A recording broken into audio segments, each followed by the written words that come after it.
So exercise number 3 deals with the topic of calculating marginal and average tax rates for different constitutions or constellations of families given a tax schedule.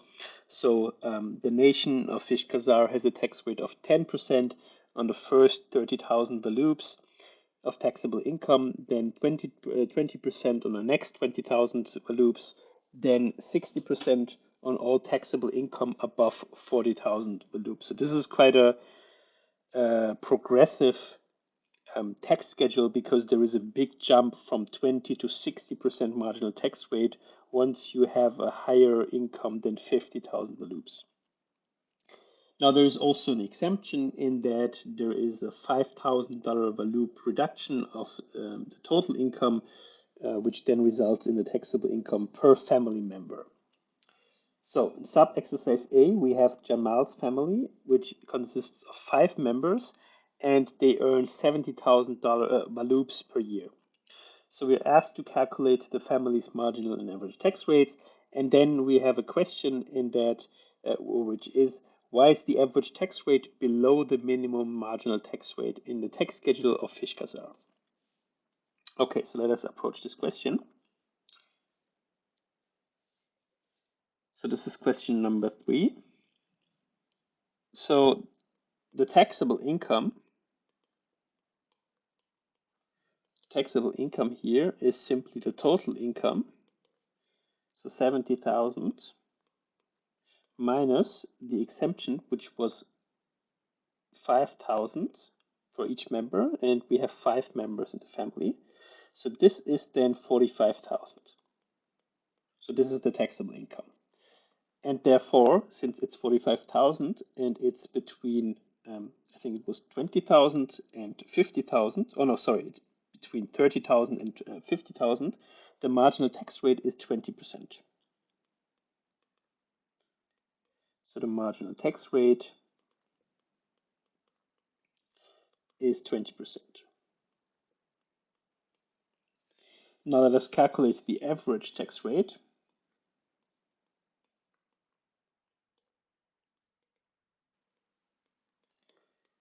So the average tax rate is then 30,000 times 0.1, because for the first 30,000 units of taxable income, we're paying a tax rate of 10%. And to this, we add the remaining part of the taxable income, which is then 15,000. And this gets taxed at 20%. So this is then times 0.2. And we divide this. So the total amount of taxes that we pay is divided by our total income. So keep in mind that's not the taxable income, but it's the total income, so 70,000. And this is equal to 0.0857, and hence the average tax rate is 8.57%. And now the question was, why is this average tax rate below the lowest marginal tax rate that we have in this nation? And the reason is simply because we have an exemption. Yeah. So if you have an exemption, what would basically happen is that you are taxed at 0% for some part of your income. Yeah. So for $25,000, there is a tax rate of 0 basically due to this exemption. And this is driving down the average tax rate, and it can lead. So if the exemption that a family has is relatively large to comparing it to the taxable income, then what will basically happen is that the marginal tax rate can be lower. The average tax rate can be lower than the minimum amount of the marginal tax rate in this nation. Yeah, and this is the reason, this is the case here. Yeah, so we have 5 family members, which gives us an exemption of, or total exemption of 25,000 voloops, and hence we are paying zero marginal taxes for 25,000 voloops, and hence this is driving down the average tax rate. Okay, so sub exercise B. So there we have Buba's family, and this family consists of two members, and they are earning in total 120,000 baloops. And here we are simply asked to calculate the marginal and average tax rates. Okay, so the taxable income.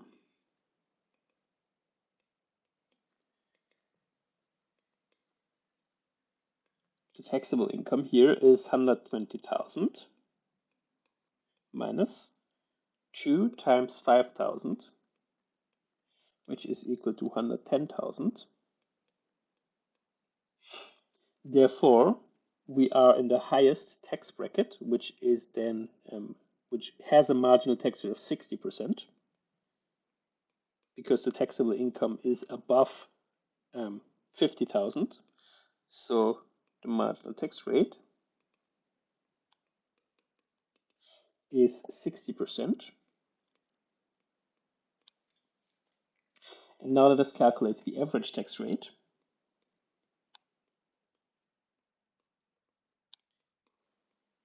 So the average tax rate is then given by 0.1 times 30,000 plus 0.2 times 20,000, and finally plus 0.6 times the amount of the taxable income which is left after 50,000, which is then 110,000 minus 50,000, so this is 60,000. So 60,000 baloops will be taxed at a tax rate of 60%, and this will be divided by 120,000, which is the total income. And if you calculate this, you get 0.3583, and this is 35.83%. Yeah, now if you compare this tax rate here, this average tax rate with the average tax rate that the other family in sub-exercise A is paying, you see that there's a huge difference, and this is kind of a feature of this very progressive tax system, because the second family here, so the family in sub-exercise B, has only two family members, so basically no kids, and they have a very high income, whereas the family in sub-exercise A has three kids in addition to the two adults, which is creating a high exemption, which is deducted from the total income, and they also have a lower total income compared to the family in sub-exercise B, and this explains why this huge difference in average tax rates that we have here. Okay, sub-exercise C.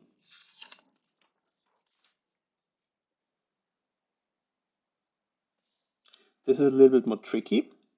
So Jack's family has four members and earns X voloops per year.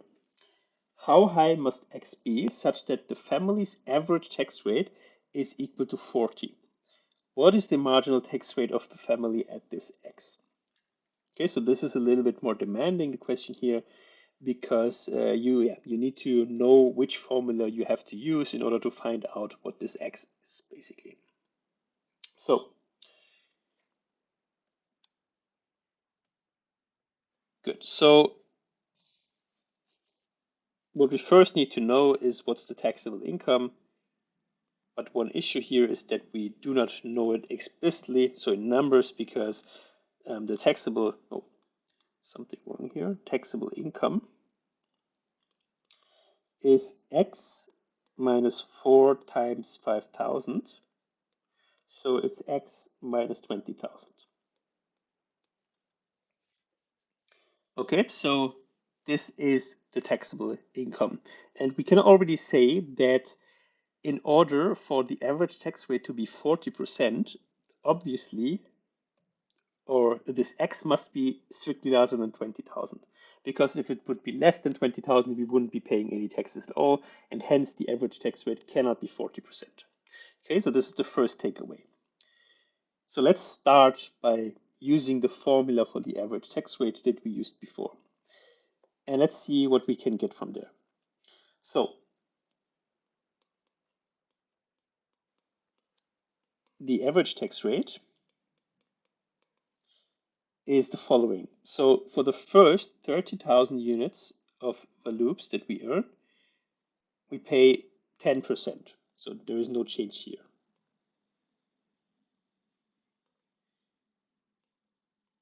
And the one takeaway here is that the first thing that we had was that X must be larger than 20,000 because otherwise you wouldn't be paying any taxes at all.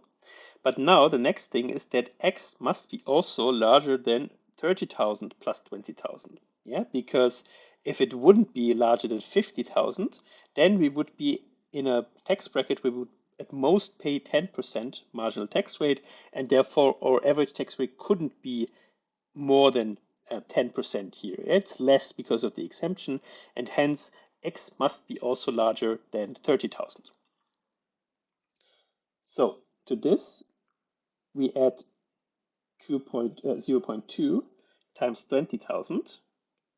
And using the same argument as before, we can conclude that X must also be larger than 20,000 plus 30,000 plus 20,000, so in total 70,000. Because if it would be less than 70,000, we would deduct the exemption and we would end up at a taxable income which is below 50,000, and hence the highest marginal tax rate that we would have is 20%, and therefore the average tax rate cannot be more than 20%, and hence we cannot reach an average, kind of an average tax rate of 40%. So we need to have an X which is larger than 70,000. So the final part that we add is then simply X minus 70,000, because this denotes the amount of income, of taxable income, which will be taxed at 60%.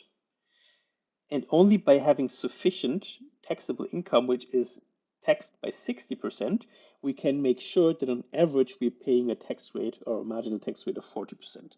So this year will be divided by the total income, which is then simply X.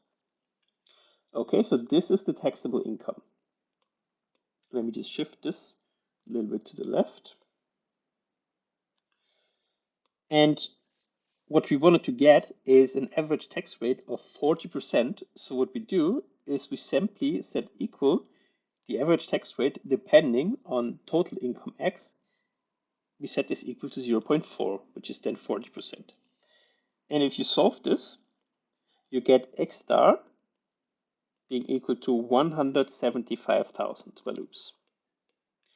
And this is exactly denoting the total income that the family with, or a family with 4 family members needs to have in order to pay an average tax rate of 40%.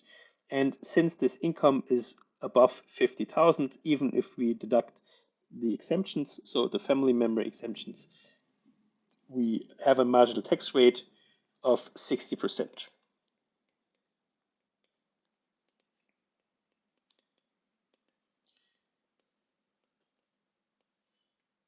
Okay, and this finishes exercise number 3.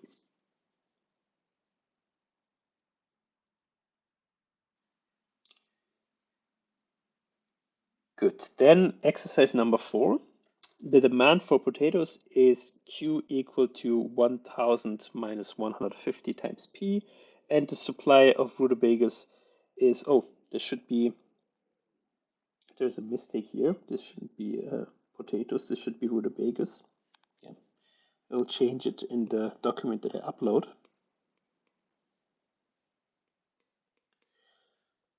The demand for rutabagas is 1000 minus 150 times P, and the supply of rutabagas is minus 200 plus X times P. Find the value of X such that both the demand and supply side equally carry the economic incidence of a $2 per unit tax on the production of rutabagas, and explain why it takes this particular value. Yeah, so this builds upon the exercise that we had also with rutabagas and slightly changed demand and supply functions, in that now the supply function here has no particular number which is determining its slope, but it's the slope is simply given by x, and we need to find out what this x is such that both are carrying equal parts of the economic incidence.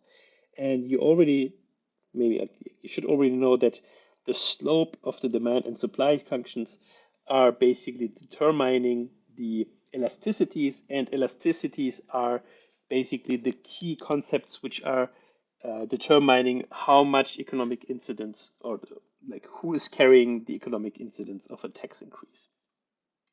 Yeah, in that the more elastic one side of the market is, the less will it carry the burden of a tax increase when we're considering the economic incidence. So let us jump into the exercise.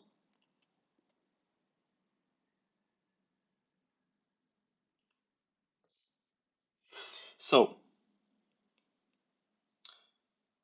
the demand function is 1000 minus 150 times P, and the supply function is minus 200 plus X times P. If we have no tax, then yeah, we can simply find out what the equilibrium price is by setting equal demand and supply. So we have done this several times. The difference is that now the price is depending on X, in that the price is equal to 1,200 divided by X plus 150.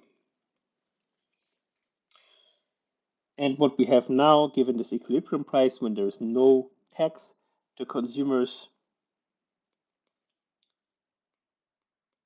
pay 1,200 divided by X plus 150. So that's the amount that the consumers are paying, and the producers, they're getting the same amount because there are no taxes. Yeah, so or there are no taxes and there are no subsidies. So they also get 1,200 divided by X plus 150. So this brings us to a situation where we have a tax. So the tax was on sales, on production of the good. So it's on the statutory incidence is on the supply side, but yeah, as we had in the exercise before, for the economic incidence, it doesn't matter who bears the statutory incidence. Yeah, so now what we need to find out is the price when there is a tax of $2 per unit on production. So we again set equal the demand function, which is here unchanged. We set this equal to minus 200 plus plus X times P minus 2, and we subtract 2 here because the supply side has to pay 2 units or $2 for each unit which is produced. So this gets subtracted from the price that it's receiving. So the net kind of price for the producer is always P divided minus 2.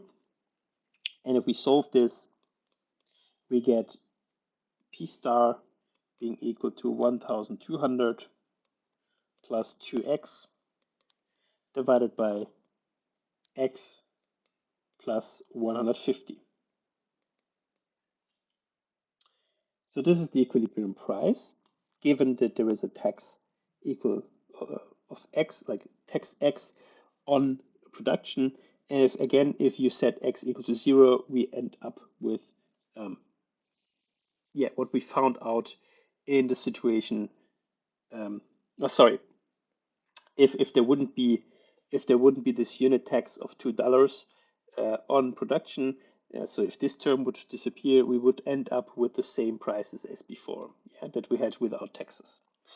So this is the equilibrium price if we have a $2 tax, and now there is a difference in what consumers are paying and what producers are actually getting. So the consumer pays, or the consumer pay 1,200 plus 2x divided by x plus 100, x plus 150. But now, since the producer or the producers they have to pay $2 per unit of production. They only get 1,200 plus 2x divided by x plus 150 minus 2, which is equal to, if we simplify this, 900 divided by x plus 150. Okay, so this gives us the price that the consumer is paying and the net price that the producer is getting by each sale. And now we can calculate the economic incidence by comparing those two values here with the prices or what the consumer and the producers were getting before when there was no tax. Yeah, so what we calculated here. So to calculate the economic incidence, we simply consider the differences of those pre-tax and post-tax prices. So the economic incidence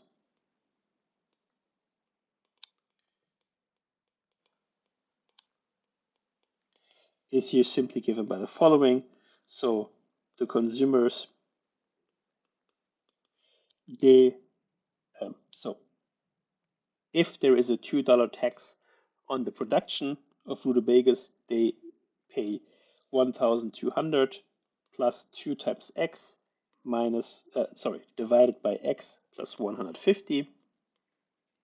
From this, we subtract the price if there wouldn't be any taxes. So then we had 1,200 divided by x plus 150. And this is equal to 2x divided by x plus 150. Okay, so this is the economic incidence of the consumers in this economy.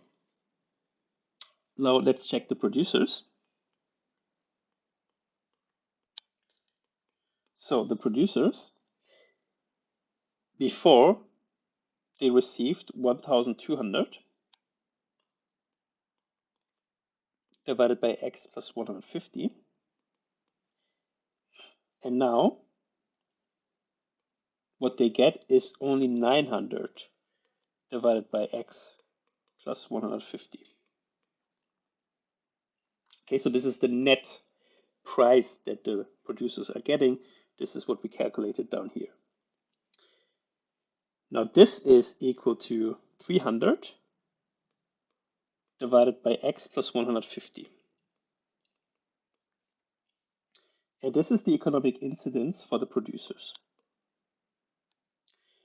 And there is one way that we can kind of check whether we didn't do any mistakes. So the sum of economic incidences must always be equal to the tax which is imposed on this market. Yeah, so the economic incidence of the consumer plus the economic incidence of the producers must always be equal to the $2 of tax which we have. So let's check this really quick. So we'll just write it down here. So 2x divided by x plus 150 plus 300 divided by x plus 150 is equal to 2 times x plus 150 divided by x plus 150, and this is equal to 2. Okay, so the sum of the economic incidence for the consumers and the producers is equal to the amount of tax. So we didn't do any mistake here. That's the way to check it. So what can we say now if we look at those economic incidences? So we said that they should have an equal amount of economic incidence. So what we simply do is we set equal 2x divided by x plus 150, and we set this equal to 300 divided by x plus 150.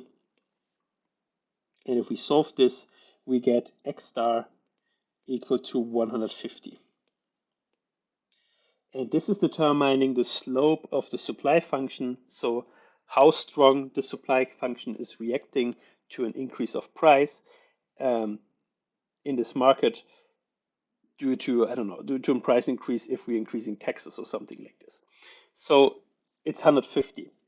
So if you go back to the original demand and the supply function, what you can see is that for the demand function, we had 150 times P, and now as a solution, we have for the supply function also 150. So as a solution for X, such that the economic incidence, which is beard, is the same for both participants of the market. And that's basically the reason why, because the slope of the supply and demand function is basically determining or is part of the elasticities. And if the slopes here for this linear functions is the same, then so the slope of the linear supply and demand function is the same, then also the economic incidence will be carried equally, at least in this model where we have linear demand and supply functions. Yeah, and that's the reason why it's equal to 150 here. So there is one more thing that we can kind of, which like an interesting feature, which we can see in this exercise, and that's basically that if x is increasing more and more, so if we increase x more and more, what basically happens is that this here, so the producer's economic burden is going to zero, yeah, because we're dividing by x, and if x is becoming larger and larger, then this thing is going to zero. And x becoming larger and larger basically means that the elasticity of the supply side is increasing more and more. Yeah, so the supply side of the market can react stronger to changes in the prices relative to the demand side. And yeah, if x is increasing more and more, this term here is converging to 2. So if we set x equal to or tend or let x go to infinity, what will happen is that the economic incidence is carried fully by the consumers, because relative to the producers, they are less flexible due to a price increase because they might not have enough substitutes.